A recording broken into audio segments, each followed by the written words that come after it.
केदारनाथ का नाद जब पत्थर बोले थे। कभी कभी पर्वत बोलते हैं पर सुनने वाले कम होते हैं। कभी कभी पत्थर जागते हैं पर पहचानने वाले कम होते हैं। कभी कभी धरती के भीतर छुपी ध्वनि स्वयं को ओम के रूप में प्रकट करती है। और जब ऐसा होता है समय रुक जाता है, हवा ठहर जाती है, क्योंकि जो गूंज उठती है वह सिर्फ आवाज नहीं, ब्रह्मांड का पहला कंपन होता है। धीमी सांस, पॉज। हिम के नीचे सोया हुआ रहस्य। एक समय की बात है, केदारनाथ की घाटी में सर्दियों की पहली बर्फ गिर चुकी थी। चारों ओर सिर्फ सफेदी थी।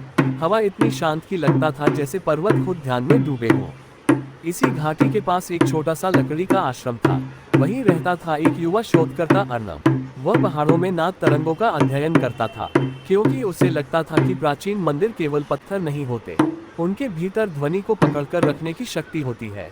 एक रात जब ठंड सबसे ज्यादा थी, अर्नब ने धरती के भीतर से एक अनोखी कंपन महसूस की। पहले हल्की, फिर थोड़ी तेज, जैसे कोई बहुत गहरी जगह से कह रहा हो, ओम। अर्नब हिल गया।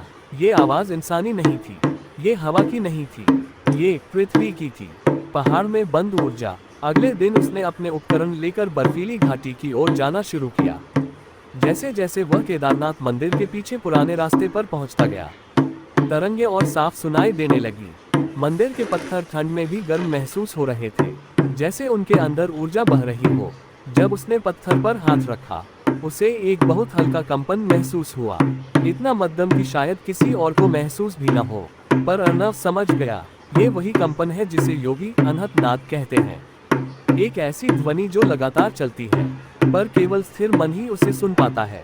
धीरे धीरे पत्थरों की आकृति उसे कुछ और ही कहानी बताने लगी। मंदिर की संरचना साधारण नहीं थी, ये तांत्रिक ज्यामिति पर आधारित थी।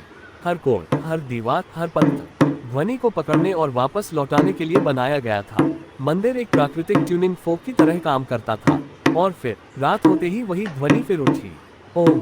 इस बार कंपन सीधे उसकी छाती तक उतरा, मानो पत्थर बोल रहे हो, मानो शून्य जीवित हो गया हो। जब पत्थर बोले थे, अर्नब ने पूरे क्षेत्र का नक्शा बनाया। हर बिंदु पर नाद का स्तर अलग था, जैसे धरती के भीतर कोई घूमता हुआ भंवर हो, जिसे शास्त्रों में नाद बिंदु कहा गया है। रात के तीसरे पहर एक अद्भुत घटना घटी। हल्की हिमवृष्टि के बीच एक पुराना पत्थर जो वर्षों से एक ही जगह पड़ा था, अपने आप थोड़ा सा खिसक गया। उससे एक गहरी आवाज निकली, मानो धरती ने सांस छोड़ी हो, ओम। अर्नब स्तब्ध खड़ा रह गया। ऐसा लगा जैसे पत्थर को छूते ही एक अदृश्य शक्ति उसकी चेतना को छू गई हो। ये ध्वनि डरावनी नहीं थी, ये शांति थी, ये जीवन था। ये वही प्रथम ध्वनि थी जिसने सृष्टि की शुरुआत की, विज्ञान और तंत्र का संगम। अर्नब अब समझ चुका था, ये कोई चमत्कार नहीं, ये संरचना जोड़ पृथ्वी की ऊर्जा जोड़ नाद तरंगों का मिला जुला प्रभाव है। एक, पर्वत की गहराई में क्वार्ट्ज क्रिस्टल है, वे प्राकृतिक रूप से कंपन बढ़ाते हैं। 2, मंदिर की आकृति एक विशाल ध्वनि गुहा साउंड चेंबर है। 3, हिम का दबाव कंपन को और तीव्र कर देता है।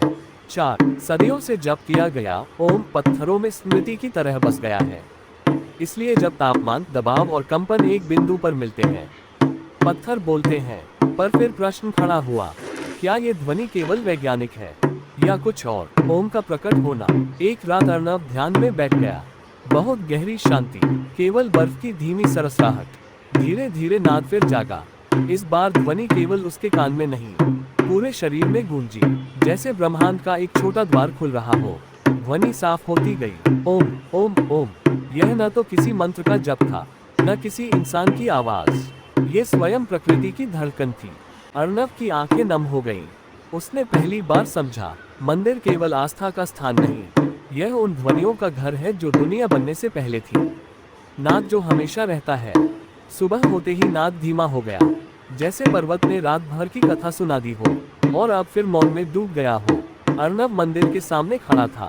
सूरज की पहली किरण पत्थरों पर पड़ी, हल्की गर्मी, हल्का कंपन। उसने मुस्कुराते हुए कहा, तुम सच में बोलते हो, बस हम देर से समझे। और चलते चलते पीछे मुड़ा, तभी हवा ने फिर एक बहुत मुलायम, बहुत गहरी ध्वनि लाई, ओम। मानो पर्वत कह रहा हो, मैं यही हूँ, सदा से सदा तक। केदारनाथ में जो ध्वनि गूंजती है, वो केवल धार्मिक नहीं, वो वैज्ञानिक भी है और आध्यात्मिक भी। जब मन शांत होता है तो पत्थर भी बोलते हैं, और जब हृदय खुला हो तो ओम केवल एक ध्वनि नहीं, बल्कि अनुभव बन जाता है। रॉयल राज, आधा सच, आधा फसाना।